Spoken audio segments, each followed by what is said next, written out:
حضرت عمر رضی اللہ تعالیٰ عنہ کا ایک بیٹا تھا عبید اللہ، اور وہ ابو شامہ کہلاتا تھا۔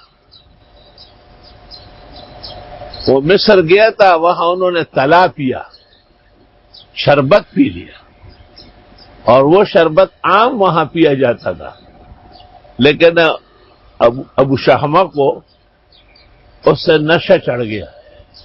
عمر بن العاص گورنر تھا، اس نے دربار میں بلایا اور کوڑے لگائے۔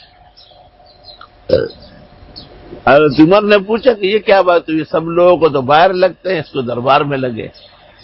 کہتے ہیں خلیفہ وقت کی بے ادبی تھی، آپ نے کہا اس طرح قانون نہیں نافذ ہوتا کہ خلفاء کے بیٹے بند کمروں میں سزا پائے اور لوگ میدانوں میں، بھیج دو اس کو میرے پاس۔ عمر بن العاص نے ابو شامہ کو حضرت عمر کی خدمت میں مدینہ بھیجا۔ آپ نے ایک بڑے مجمع میں ان پر کوڑے نافذ کیے، اور جب آخری کوڑے تھے اور وہ پہلے بھی پٹ چکا تھا، بہت نڈال تھا، جب کوڑے پورے ہوئے تو آپ نے اس کا سر ران پہ رکھا اور فرمایا یہ نہیں کہ مجھے شفقت نہیں، وَلَكِنَّ عَذَابَ اللَّهِ يَوْمَ الْقِيَامَةِ شَدِيدٌ، قیامت کے دن کا عذاب بہت سخت ہوگا۔ اس سے بچانے کے لیے یہاں پر میں نے یہ بے رحمی کی۔ تو جو لوگ یہاں مجرمین کے ساتھ رحمکاری کرتے ہیں وہ دشمن ہیں ان کے، وجہ یہ کہ ان کو پھر بڑے موقع پر سزا ملے گی۔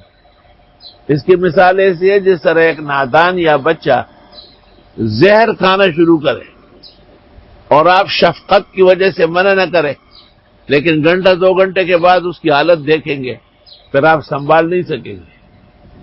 تو یہ منع نہ کرنا احسان نہیں تھا، بلکہ منع نہ کرنا ظلم تھا۔ تو دنیا کے اندر جرائم پر پابندی نہ لگانا اور سزائیں نہ دینا، یہ ان کے ساتھ بدترین عداوت اور دشمنی ہے۔